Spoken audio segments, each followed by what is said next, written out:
Good morning, everyone. We'll just wait a moment or two to allow some of our folks that are logging in just to get connected into the session before we start. So we'll start momentarily. Thank you.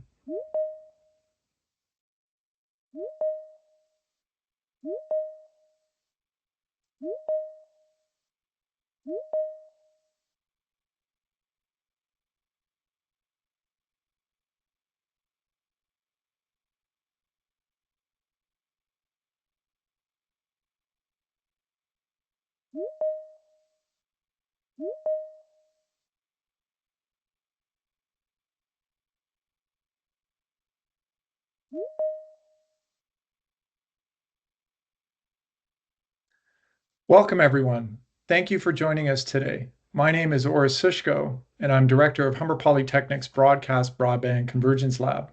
Our lab is thrilled to host a special presentation today from one of our lab's industry partners, Pelmorex. Since 1989, Pelmorex has pioneered the way weather information and data is delivered.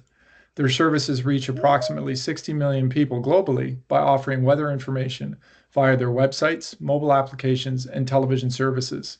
The company has been named Canada's most trusted media brand and news source as they continue to grow, innovate, and serve communities worldwide. I would like to take a moment and draw our attention to the unique and enduring relationship that exists between Indigenous peoples and traditional territories, including practices and spiritualities that continue to develop in relationship with place today. Humber Polytechnic is located within the traditional and treaty lands of the Mississaugas of the Credit. Known as Adobegoak, the place of the elders, in Mississauga language, the region is uniquely situated along the Humber River watershed, which historically provided an integral connection for the Anishinaabe, Haudenosaunee, and Wyandot peoples between the Ontario Lakeshore and the Lake Simcoe Georgian Bay regions. Now home to people of numerous nations, Adobegoak continues to provide a vital source of interconnection for all.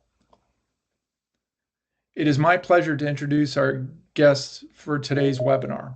Martin Belanger is head of alerting with Pelmorex. He leads the strategic direction of public alerting and oversees the operation of the National Alert Aggregation and Dissemination System, the central technical infrastructure of Alert Ready, Canada's emergency alerting system.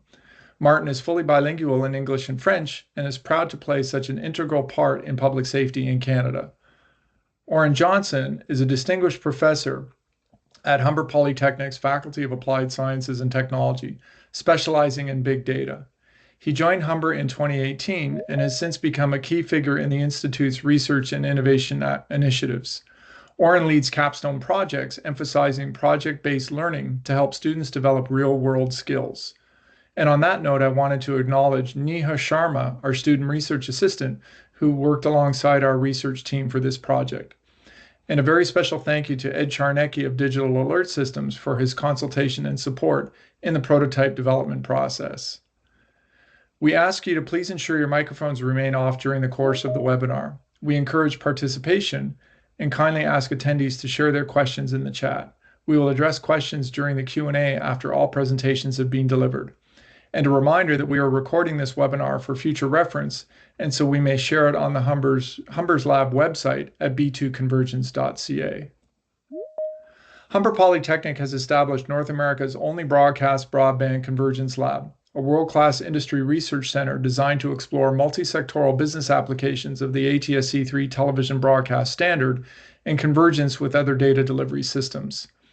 The lab offers leading-edge infrastructure, including an ATSC 3 broadcast system and a custom multi-transmitter over-the-air broadcast testbed in the Toronto region, including Toronto's CN Tower, offering the capability to reach 25% of Canada's marketplace. An anechoic test chamber supports the design, development, and testing of a wide range of antennas, wireless devices, and prototypes. The lab also includes 3 5G core networks to explore the integration of the broadcast system into the future broadband wireless system. Humber's lab actively participates in ATSC's Tower Network Implementation Team, supporting scientific research, testing, and implementation projects. I should note that the physical layer specification of ATSC 3 is a Canadian innovation, and we are proud to be part of advancing the capabilities of the technology. Together with an accomplished team, including students at the center of the experience, the B²C Lab fosters partnerships with Canadian and multinational stakeholders leading to the development of new products and services in a low-risk innovation environment. And just ahead of Martin's presentation today, I wanted to highlight some features of the next generation broadcast standard. Firstly, it's IP-based and uses advanced modulation and coding techniques, allowing the system to deliver multiple data streams in addition to basic television services. It allows for seamless internet working with non-broadcast data distribution systems, including cellular, Wi-Fi, and Bluetooth, extending the traditionally defined boundaries of television broadcasting. ATSC 3 also offers advanced emergency information capabilities, including a device wake-up feature, text, audio, and video alerts, including sign language, multilingual support, iterative update and cancel message types, and location-targeted messaging. The system has the ability to target individual receivers, either fixed or mobile, via IP address. This can include public digital signage and more, even in the absence of internet or cellular connectivity. And lastly, ATSC 3 is able to penetrate deep into buildings, including subterranean areas and tunnels. This can be especially effective in providing emergency messaging for first responders, along with broadcast position and timing services to support the needs of critical infrastructure. And with that brief overview, it's an honor and a privilege for me to introduce Martin Belanger of Pelmorex. Thank you, Orest. Good morning, everyone. It is a pleasure to be here this morning. Orest and I have been discussing many things related to ATSC 3.0 and potential applications to alerting, and I think that dates back probably 2020. So very excited to be here this morning. What we thought of doing is showcasing some kind of a prototype that we worked together with the Humber Polytechnic the B²C Lab and Pelmorex, and it pertains specifically to potential future applications within the alerting kind of ecosystem here in Canada. So we'll tackle that, and I'm fortunate to have Oren from Humber, who will kind of do a demo and showcase more on the technical side what we've accomplished together over the past couple of years. But first, it is my understanding that we have a wide range of participants this morning. Some are familiar with the alerting system here in Canada, but we also have people coming from either other industries or also from the United States. So before getting into the specific of the project and what we tried to validate and explore, we just thought of sharing a little bit more information on the Alert Ready system, what it is, so that you're a little bit more familiar with its capabilities and its purpose. So that's what I'll start with. And basically, the foundation of Alert Ready, it is Canada's national public alerting system. So it's really the infrastructure that we use here in Canada. And it is used by numerous provinces, territories, local government, as well, federal agencies, to issue critical emergency alerts to the public. And the way we do this, it's primarily through three main kind of, I would say, channels. So emergency alerts here in Canada can be sent to television. That includes TV stations, cable companies, and so on. There's also radio stations, and then so there's the whole broadcasting side. And then we have alerts that are also sent to wireless devices, and we do that usually through a phone that is connected to an LTE or a 5G network. So this is what Alert Ready is. It's really the entire alert system here in Canada. So, Orest, if you can just move to the next slide. Before I get into the specific of the project, and I'm sorry, my dog just actually jumped on my lap because she just got interested into this presentation as well. But here's a little bit more about who we are. So Pelmorex, and Orest kind of already alluded to it a little bit in the introduction. Pelmorex is originally a weather company, but we're also focused a lot on the alerting side, with the operation of the technical infrastructure behind Alert Ready. So when you think of Alert Ready, it's the entire, I would say, ecosystem, starting from the government officials that have access to the system. And we basically provide the software that is used to create the alert, that will process the alert, and then we send that to broadcasters and wireless operators. And we've been doing this since the launch of the system back in 2010. So we've had over 15 years of experience doing this, and we work really in close collaboration with all government partners. So that includes, as an example, Environment Climate Change Canada for weather alerts in Canada, Natural Resources Canada for earthquakes, and obviously all the emergency management organizations across the country at the provincial and territorial level.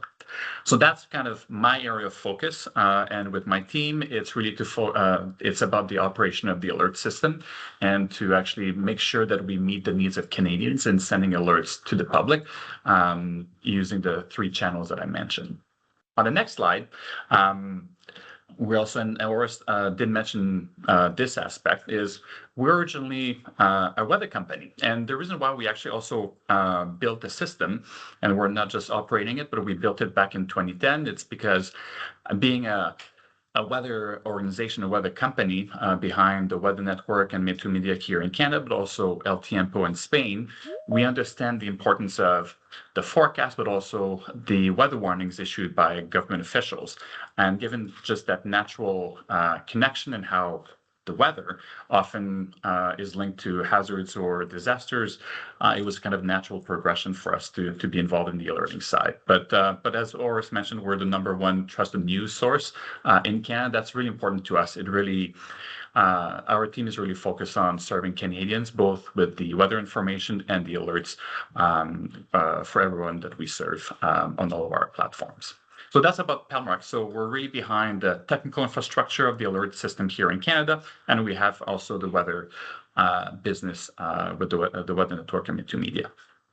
On the next slide, you'll see that basically the alerting system here in Canada is really a model where it's based on collaboration. And the reason why I say this, sometimes people think that Pelmorex, because we are the operator of the system, that we're the ones that issue the alerts, that we're, let's say, pressing the send button. But that's not the case. Really, we have close relationships with numerous federal agencies and all the emergency management officials, because that first section that you see on the slide on the left, this is where it starts. The authorities that have access to the alert system connect to our platform, and they're the ones that decide if or when an alert will be issued. And if they do determine that there's, let's say, an imminent threat to life and an emergency alert is required, they will determine the event type. They will determine the locations. Are we sending an alert to a local, let's say, municipality, even a neighborhood? Is it for a whole region, the whole province? That's something that they determine. And obviously, they provide the content of the alert, any description of what's happening, and instructions on what to do so people can stay safe. So that's where when you think of the whole alerting chain, this is where it starts. Pelmorex provides, like I said, the software that allows the authorities to create the alert, and we make that available in real time, because when the authorities decide to send an alert, within 5 seconds, it is out, let's say, on mobile phones. So we process all those alerts and we make them available to alert distributors. Those are your broadcasters and your wireless operators who are responsible for making sure that this emergency alert makes it to TV, radio, and a mobile phone, so that ultimately, at the end of the chain, the public, in this case in Canada, the public can be aware of what's happening, and then they can stop, listen, and respond based on the instructions that are provided in the alert itself. So that's the whole chain. It's primarily 4 key kind of groups of stakeholders, and we're really working closely with all of them to make sure that we have an effective alert system here in Canada. On the next slide, I already mentioned it before, but alerts are primarily distributed to TV, radio, and wireless. You have examples on the screen, but I would add that as there's more screens or more platforms being launched, the goal is ultimately to have those additional platforms, especially on the digital side, connect to the alert system and hopefully also relay those emergency alerts to customers. But there's a mandate, the CRTC, the Canadian Radio, Television and Telecommunications Commission, the equivalent of the FCC, FCCs in the US, so CRTCs here in Canada. They actually mandate that all broadcasters and wireless operators connect to the system so that emergency alerts are sent to the public. So this is why at the minimum, those 3 channels are being used in Canada, but there's other services, especially digital platforms, mobile apps, websites that connect also to the alert system to relay those alerts to the public. On the next slide, Orest, we'll show some examples. So in Canada, sometimes people think that, oh, it's just the Amber Alert system, because that's usually the type of alert that they remember. But the system has been built based on the Common Alerting Protocol. There's a Canadian profile, so those are standard, I would say,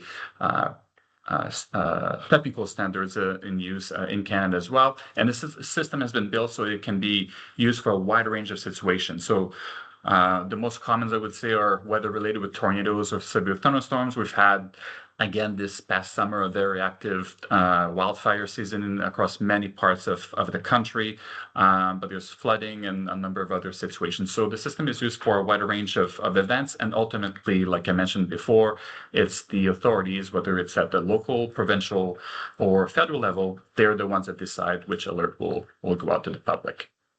And one thing I'll mention is, and you'll see it on this next slide, is there's two types of alerts that we use in Canada. The ones that the public ends up getting on TV, or they may actually hear about it on the radio or getting on their mobile phone, and that's the primary way now, that the most effective way of receiving an alert is what we call those emergency alerts, or in Canada we call them also broadcast immediate, BI alerts. Those are the ones that are issued for imminent threats to life, and those are the ones that are mandated by the CRTC to be sent to the public. But the system also is capable of sending a number of other alerts, and those are what we call the non-broadcast intrusive. So those are advisories. It could be, they're not necessarily meeting the most, I would say, the criteria for severity or the most urgent message to be sent to the public. And there are many of those non-broadcast immediate alerts in Canada. We process about 50,000 of those, if not more, every year. By far, I would say that they're weather related. So they're related to watches or warnings issued by Environment Climate Change Canada across the country. So those ones are not required by a lot or by the CRTC to be sent, but this is where, at the discretion of a broadcaster or a distributor or digital platforms, they may relay those. As an example, I mentioned earlier that we're the Weather Network, Minto Media, so that's the weather business. We do actually pass all those alerts to our consumers, and that's more the discretion of each end user that connects to the system. So 50,000, I would say, advisories, information messages sent every year. Of those, there's about 1,000 alerts that are deemed reaching that criteria for an emergency, and those are the ones that are sent to TV, radio, and wireless devices. On the next slide, you'll see the whole infrastructure, and that will kind of be the lead up to how the system is set up and what led us to creating kind of this project with Humber Polytechnic. So what I described, and you may remember the four, I would say, categories or buckets of along the alerting chain. So in a certain way, that's the same kind of thinking. So on the left side, within the NAT system. The NAT system is the name for the central technical infrastructure that we provide that powers the alert-ready system behind the scene. So if you remember how alert issuers are sending an alert, they can do so using our software, or in the case of the weather agency in Canada, they already have their forecast system. It's actually simpler for them to generate the alert automatically in their own weather infrastructure, and then they send us a feed of those alerts. Same thing also for earthquakes, because when you think about it, sometimes you want to reduce as much as possible the latency. So based on where those sensors are located, let's say on the West Coast, if an earthquake is detected, they actually generate the alert file, and that's sent to us through a specific feed. So that's where the alerts are being created. By far, though, I would say that emergency management officials use the software that we provide to create the alert or update it. And once that is created, like I said, Pelmorex is there to process and make sure that those alerts are available to broadcasters. And that's what you see on the right. And one thing that we do as a collective, it's not just Pelmorex, but when we launched wireless alerting back in 2018, the way it was built, actually, there's a little arrow that says manage or secure IP connection. Actually, it's the arrow should go in both directions, because once an alert is sent, we push it to all the wireless carriers in Canada. But then as soon as they receive it, we get a message back from each of the carriers saying, yes, a message has been received, or in case it fails for whatever reason, we would get that failure message back into our system, and then we would be able to know right away, oh, something happened. And that's very helpful, because sometimes we want to know if at least the alert being sent to, let's say, a last mile distributor was successful or not. And that's a kind of a little bit of a gap. If we go on the next slide, that's a little bit of a gap that we have on the broadcast side. Sometimes we get asked by other emergency management officials, or even sometimes by the CRTC, if we have more information about how successful the alert was in a specific area. So, Oris, if you can go on the next slide, please. So that's something that we sometimes get, and that was kind of the reason behind kind of working with Humber on this project.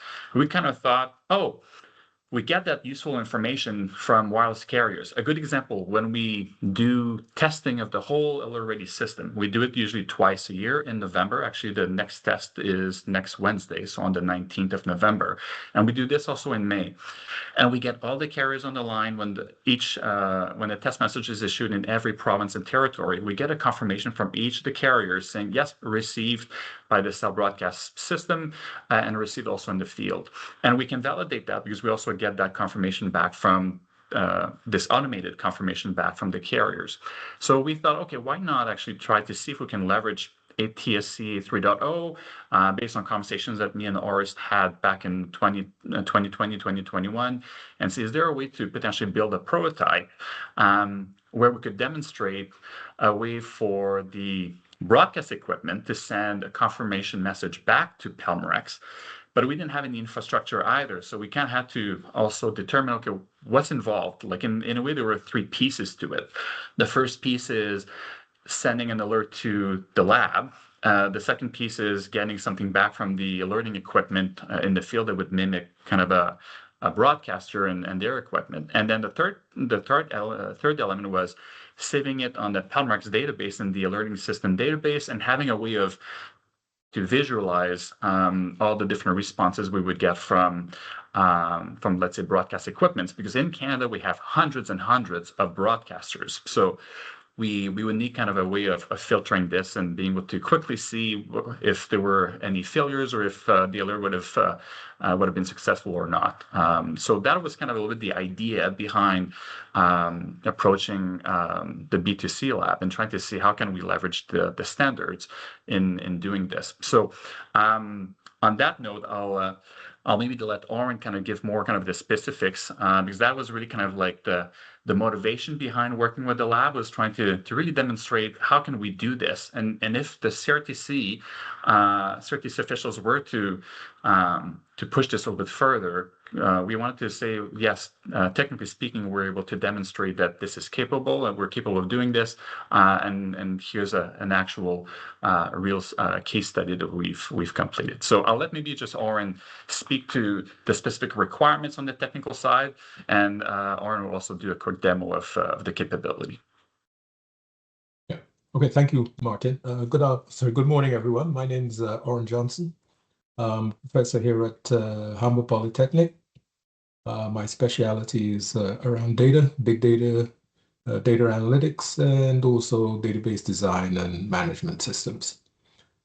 So I got involved with this project with Oris and Martin with regards to building out this prototype to demonstrate capability with regards to messaging on the ATSC 3 backbone, but also in terms of fulfilling the requirement for Pelmorex to confirm receipt of messages being sent to their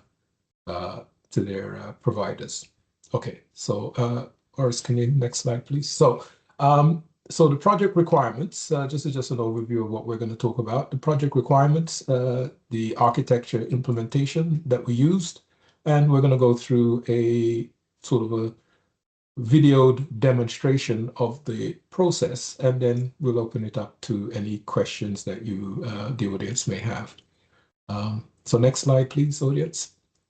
So as Martin alluded to earlier, basically, the prototype was to be able to confirm messaging at sort of geo-targeting locations. And the idea was that we would be using weather messages, particularly, to demonstrate that a message being sent from Pelmorex via its clients to certain locales. And those locales could be anywhere in up and down Canada, and we wanted to ensure that the message was received in a timely manner and to provide confirmation back to Pelmorex that the message has been received as well. So basically, we had this bridge between broadcast and broadband, and we use certain tools that we'll get into to sort of demonstrate how we did this. So next slide, please. So this is just an overview of the architecture. If you see in the top right corner there of the diagram, we have the broadcast tower, which is basically our receipt component whereby the messages would be sort of received. So when they're sent out, the broadcast tower would pick them up, and we have a connection to this broadcast tower through a sort of a piece of hardware called a DAS deck. And this DAS deck would, basically it's a receiver listening on frequencies that would interpret that message and convert it to a physical message, which is on the broadband. We would then take that broadband message and we would put it on a FTP server, and we would facilitate a process of determining that message and processing it and sending it back to Pelmorex, saying that this message was received at this particular location.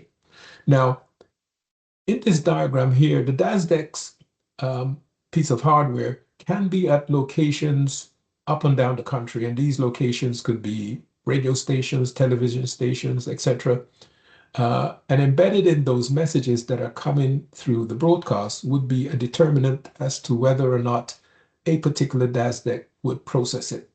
So it could be IP or some other identifier that we've arranged inside of the DAS deck to notify that this message belongs to this locale, this geolocale. Okay, so that's how we would process that message so that it can be specific to a location rather than, you know, when you send a message on broadcast, everyone can see it, but it's the interpretation, whether it's for that locale, which is what the DAS deck does for us. So next, thank you, Oris. So this is just a bit more of an internal view of the processing from the DAS deck. We get that message. We then put it on a system, a broker system that would, so just for purposes of efficiency, we put it on a broker system where that the messages are interpreted, and we do some massaging of that message too. It comes out into an XML format that we insert into a database, and that database is then viewed by the people at Pelmorex to determine that the message has been received. Okay, so the DAS deck actually writes the message to an FTP server, which then this process here writes to a MySQL database, etc.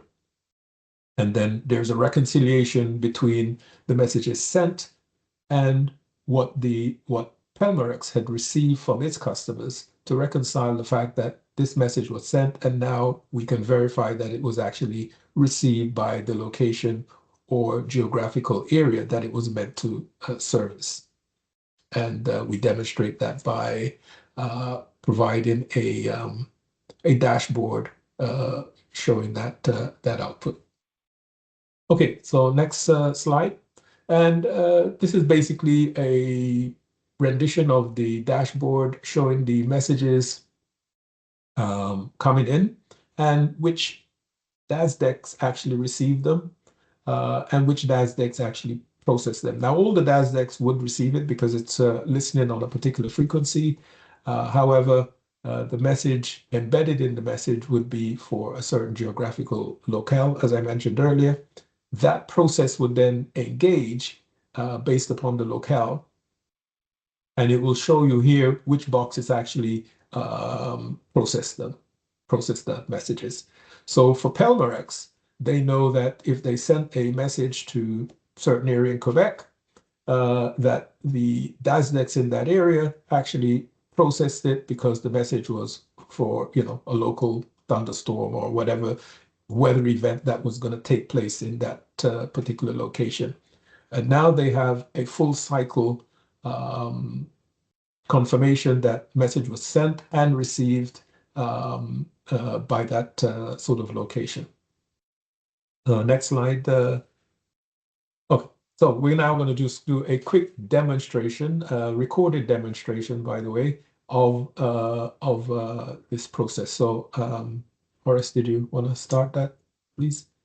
Right, for Pelmorex doing a messaging system for their weather messages using broadcast and broadband to provide a full cycle of messages and understanding where those messages land and how they're received.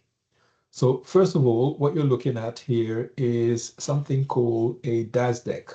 This DASDEC is from Digital Alert Systems, and they are able to convert ATSC 3 broadcast messages to a broadband equivalent. So what we're going to do here is we're going to simulate a Pelmorex weather message being sent. So basically, we're going to send out a message from the DASDEC, and the DASDEC will receive it. So we're going to send an alert out using this facility, and we are going to receive this message back. So we're simulating a message being sent to a DASDEC, and these DASDECs can be located in multiple locations across the country. Okay, so here we have our message received, and the DASDEC would then take that message and write it to a FTP location. So that FTP location would then initiate a process or a product called Kafka, which is a messaging tool that reads the message in the format, in the XML format. So we can display the message here. So now this is a message that was sent out on broadcast, received by a DASDEC, and now being displayed here in the FTP location. So at this point, the Kafka tool has now processed the message, okay? And in processing, it would determine, see, message received, and it would determine which DASDEC sent it, which DASDEC sort of received it, and there's a master ID that gets sort of recorded, and the record of that message is now sent to a database. Okay. Now, once the record of that message has been sent to a database, we can display it on a screen, on a dashboard. So this dashboard here, which would be connected to all the DASDECs that are up and down in the vicinity of Pelmorex's domain. Here we just saw that message come in. Okay, so it's inserted into our dashboard. At this point here, in order for Pelmorex to determine whether this message was received by certain locations, we'll now go to a active logs, and here the part of the Kafka process, it went through what we call a reconciliation So all the messages that were sent out by Pelmorex and subsequently received by the various DASDECs, we record that fact of which DASDEC, how many DASDEC received it.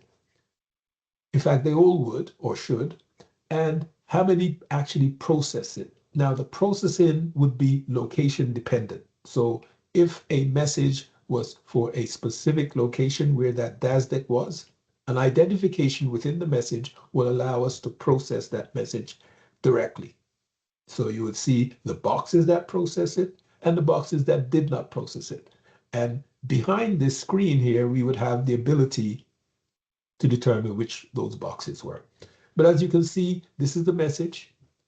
Snowfall warning effect. The first one, it was an update, maybe to a previous message but it went to various locations where the DASDEC would be picked up, which would identify where that message is. So all in all, this is the start and end process of this prototype. Hopefully it clearly identified the intent for Pelmorex at this point. And at this point, we'll end the demo. Thank you very much.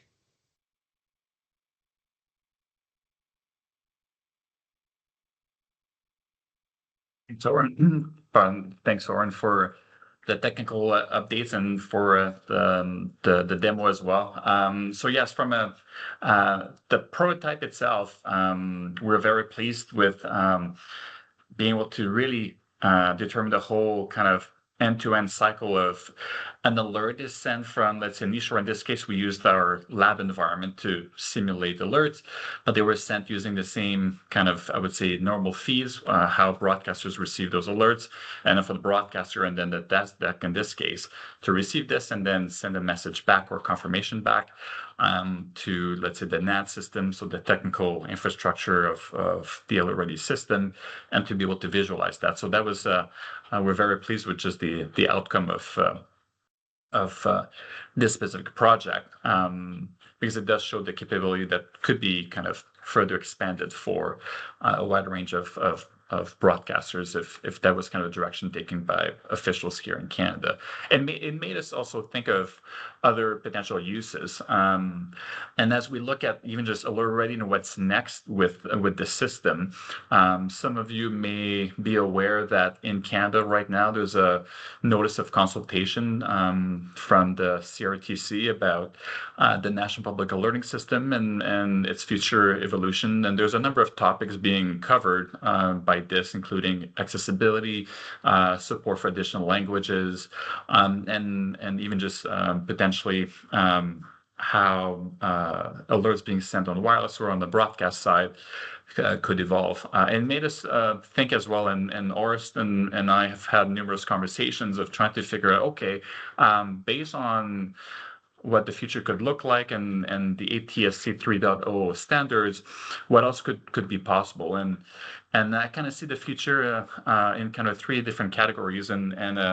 an emergency management official from Alberta is now retired, but him and I had several conversations about the alerting system and how it could evolve. And there's three main kind of categories that he also used to reference all the time. One is technology, and that's where ATSC 3.0 kind of falls nicely under. There's process, and there's the people. And when you think of people, there's obviously those that issue the alerts, but more importantly, the public, the Canadians that receive alerts, so they can stay safe. So if we think of ATSC 3.0, and I can think of like, those are not necessarily fleshed out as far as necessarily concepts or ideas, but there's definitely things that we're kind of looking at, and it just begs the question how maybe ATSC 3.0 could also help in addressing some of those things. And I can just think of, as an example, reach is an important one. As an example, the alerts are sent, like I said before, TV, radio, mobile phones. On the mobile side, right now in Canada, the alerts are sent using cell broadcast technology for users that are connected to an LTE or 4G network or 5G as well. So that means that there's still areas of the country that don't necessarily have access to LTE or 5G, or there might not even be terrestrial, I would say, cellular network connections. So with ORIS, like one potential thing that could be interesting to see is how ATSC could potentially help, especially if there's a ATSC compatible chip that could be used in some devices, how that may actually complement what we have right now to further extend the reach. There's also satellite services where it's satellite to cell phone services are starting to come up as well. So it's trying to determine how the potential use of ATSC 3.0 could help further kind of augment the access to public alerts from a wide range of Canadians, especially in let's say underserved communities across the north, as an example. So that's one. The targeting is another one too. Obviously, with cellular networks, there's a greater, I would say, degree of targeting that is possible versus traditional broadcasts with TV and radio. Could ATSC potentially help? In a way that we could hopefully down the road, maybe not, but improve the targeting on the broadcast side. So that's another area. And then one other that I can think of easily is how can we leverage the standards to potentially distribute, let's say, richer content. When you think of an issuer sending an alert, often it's just even on TV right now, it's just the text that you see. There's obviously the alert tone that comes with the alert, but there's more and more images that can be embedded, not just for Amber Alerts when there's let's say a child abduction, but we saw it also with the wildfires this past season. Sometimes images are included for evacuation routes. Icons might be actually be something we want to consider as a collective for greater understandability and of alerts, and also to address potential accessibility needs as well. So that's where, in that context, I'll be very curious to see what the industry and the collective of the partners working in public alerting will do, and how the standards may be able to help with some of those future enhancements to the system. So just food for thought as we kind of look into the future, those are things that we would be interested in kind of potentially exploring further. So just to wrap up, so we can have some time for Q&A. As Oren mentioned, we're very successful in kind of validating the hypothesis and just creating that prototype of an alert is sent from the NAT system. So from Alert Ready, it's received by the encoder decoder, and then a message is sent back to Pelmorex. So that was the main goal of this project. But like I said, the notice of consultation actually has a specific question relating to whether or not the CRTC should require alert reception or some kind of a confirmation to be sent back. Like I said, on the wireless side, we already get that. Not so much about what's in the field. Like, we don't have a wireless operator telling us, oh, reception has been confirmed in the field, except when we have the test, because we have people, that's kind of a different organization. But for, let's say, a tornado warning or a wildfire warning, at least what we get is a confirmation that the carrier received the alert and was able to process it successfully. So that's what we could potentially, by this prototype, we're kind of showcasing that this is also possible on the broadcast side. Maybe not whether or not the alert was aired, but for sure was it received and processed by the equipment used by the broadcasters. So it will be interesting to see what comes out of the notice of consultation. Like I said, it is currently open until November 21st. Any stakeholder can submit comments to the CRTC, and we'll be following closely the recommendations or any findings that will come out of that process. But definitely very timely as far as this consultation notice, and then the timing of this prototype that we did over the last couple of years with the lab and the Pelmorex team. So on that note, before the Q&A, I would just take a moment to appreciate and just thank the team at Humber, so Orest and Oren for their deep involvement, the rest of the project team, but also the folks at Pelmorex. We have behind the scenes an entire kind of operations and technical team with Irfan and Omar. They were quite involved in providing direction and support to the Humber B²C Lab team. So just want to say a huge thank you for this prototype and for making this happen. So thank you again. And thank you, Martin. We're very proud and pleased that we could work with Pelmorex and look forward to some greater discussion and activity in this area of emergency messaging and emergency alerting. And I guess with that, we can open up the floor for questions. I unfortunately don't have access to my chat, so I'll have to defer to Martin and our team behind the scenes, Jenny and Manny, to be able to support any activity on questions. Thanks.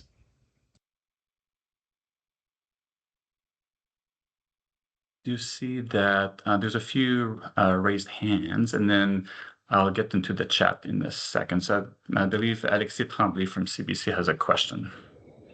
Hey, can you guys hear me correctly? Hello? Yes. Okay. So I have a quick question. I'll try to be quick. But first of all, by the end, you said that wireless broadcasters don't actually give you a form of acknowledgement. You just know that the carrier has received it and broadcasted it, but you didn't get the actual final acknowledgement from the cell phones units themselves. Is that correct?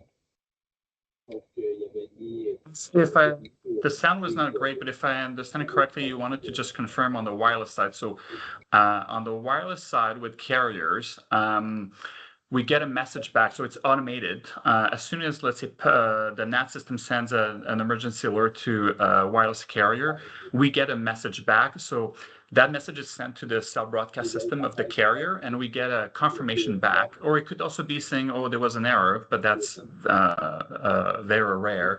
But we get a confirmation saying, yes, alert has been received by the cell broadcast system. So we do get that message for every emergency alert that is sent from the NAT system to the carrier. Okay, so my follow-up question relating to that with the broadcast industry, I think we already have the capability to actually confirm that we get the alerts to the broadcast units, just using the tri-spec SAGE units. They can communicate directly with the NAD servers, and we don't get the confirmation to the client after the broadcast, but we get it right before the transmitter, right? There is a good point. Yes, some other equipment might already be capable, at least with the alerting equipment in the field. One thing that we didn't have on our side was necessarily the database or the process to receive messages back and to be able to even just display it. So that was also one key thing. And as Oren kind of demonstrated in a little bit of the demo, that was an important part of the project, because even if, let's say, an equipment in the field is able to send something back to Pelmorex, we didn't have an easy way of even receiving this and being able to process it and display it. So that was one key thing that we wanted to make sure that we could develop, and that was done through the help of the B²C Lab. So yes, it's good to know that other, let's say, alerting equipment or vendors are capable of supporting that. Okay, thank you. Thank you for this, ATSC. Another one is from Iqbal, who raised their hand as well. Hello. Looking at your documentation, it seems like the alert issuer took Pelmorex, and from Pelmorex to alert distributors like broadcasters. You're relying on the internet connections for all these messages to flow. So what if the internet connection is down and you're unable to communicate? What is your backup plan? And is this something in the roadmap that you guys are trying to do? Or? So good question. So there's different ways of getting a connection. So on the wireless side, as an example, it's through secure and kind of dedicated kind of connections, similar a little bit to 911. So that's kind of very unique and different. In the case of broadcasters, most of them connect using, and we have different types of feeds that are mainly based on the internet, but that also have redundancy. So broadcasters can connect and are recommended to connect to more than one, let's say, feed or even data center to make sure there's some redundancy. So that's one. We used to have a satellite feed that broadcasters could connect to. Interestingly enough, it was very expensive also for broadcasters to kind of maintain a satellite dish. So, and one of the satellites used here in Canada was it was using C-band that was out of service because the satellite just reached the end of its lifespan, or so that just got discontinued recently. But we're constantly looking at different ways of mitigating that. So based on the conversations we've had with the different broadcasters, the last mile distributors, there were no immediate concerns, but that's something we're kind of looking at is any other ways to complement the internet-based feeds, even though that we have redundant data centers and different feeds as well. That's something that we're always kind of open to consider other ways of connecting to the system. Yeah, perhaps you guys talk about the satellite and phones as well, which is developing in Canada. So maybe with that, maybe something that we can do. Yeah, but thank you so much. No problem. And I believe there's also a few questions in the chat. I'm just loading the chat. One question from, I think, Jason Yardley. Throughout the collaboration that you have done, what consideration has been given to potential latency and security issues associated with the introduction of new standards? I'm not sure if, Oren, you want to speak to it. I'm not sure if Irfan is on the line on our side, but security is obviously a key important thing. Just from a high level perspective, given just the nature of the alerting system, security is always top of mind. This prototype was done in a certain way. And obviously, if it were to become more of an operational feature where we would get messages back from broadcasters, a number of certain security framework, a number of measures would be further kind of implemented to make sure that we are not introducing any, I guess, vulnerabilities by introducing kind of this two-way communication or message confirmation back. So that's just the quick, I would say, context around that security is important, and from an operational standpoint, that would be carefully considered. But maybe if, Oren, you can just add your there was no so there was no at the time there was no consideration with regards to, even though security was in the back of our mind, the idea was to actually have all the plumbing done properly to make sure that the process is effective, and then hardening the application could be done in terms of all the security requirements and profiles, and could have been sort of looked at a subsequent level, but it was not the first and foremost thing that we had in mind. We just wanted to make sure it does work, and then we could start wrapping the whether it's encoding the data, etc., in different protocols. Then we could have done that subsequently. With this, Oren, and that's why I agree with you, Oren. The main thing was just to determine and look at the technical feasibility first.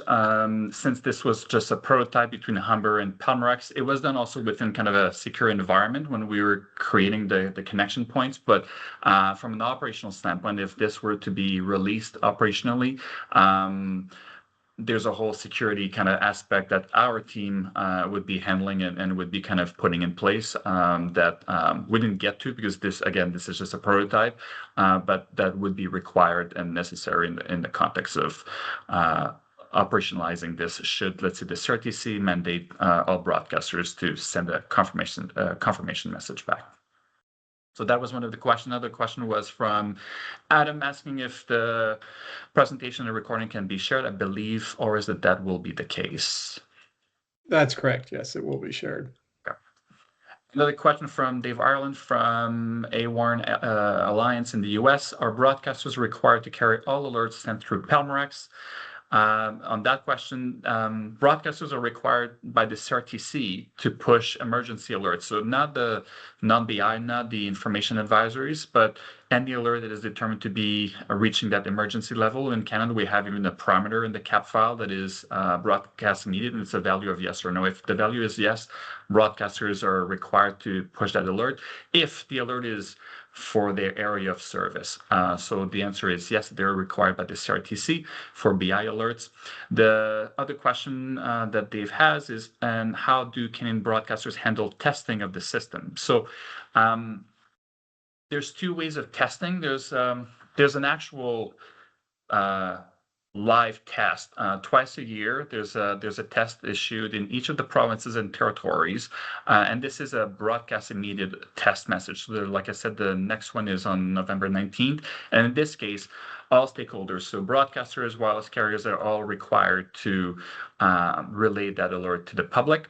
If there's a need to test things, let's say behind the scenes, there is a lab that Pelmorex has that a broadcaster can connect to perform a certain test.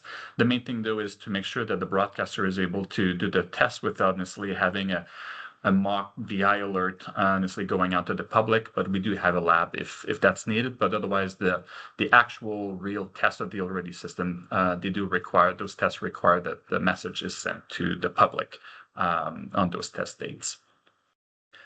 I believe that, what is the other question? There's a question also from CBC Radio-Canada. What does the software look like on the alerts issuer side, and how rigid is it in its requirements for content? The wider context of my question is that we received and treated some alerts that, for example, don't contain French or English language content.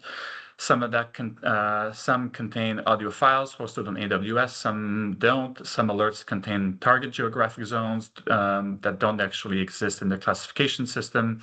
So how much is the software at the input and doing work to sort of standardize the actual alert content or enforce a certain standard?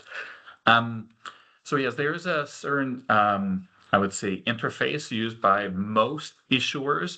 In this case, they can either select predefined zones, but you can also select circles or polygons that are specific to the event. In the case of weather, so for Environment Climate Change Canada or from Natural Resources Canada for earthquakes, they send us the alert already predefined.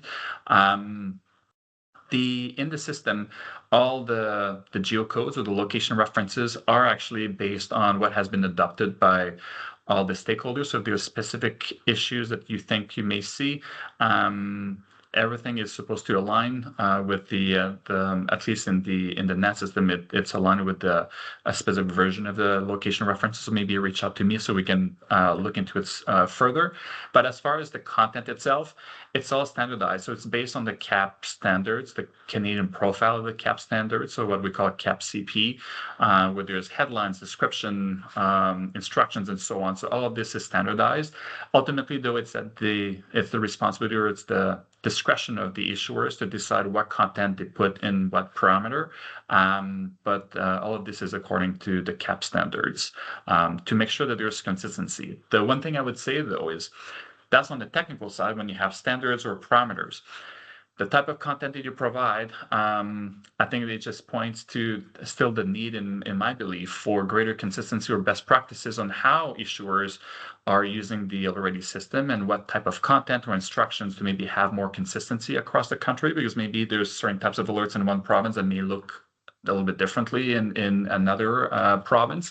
So I would say that's probably where there's an opportunity on greater consistency and in the adoption of best practices or guidelines on the issuing side. But at least on the technical side, there is consistency since we use the CAP-CP standards.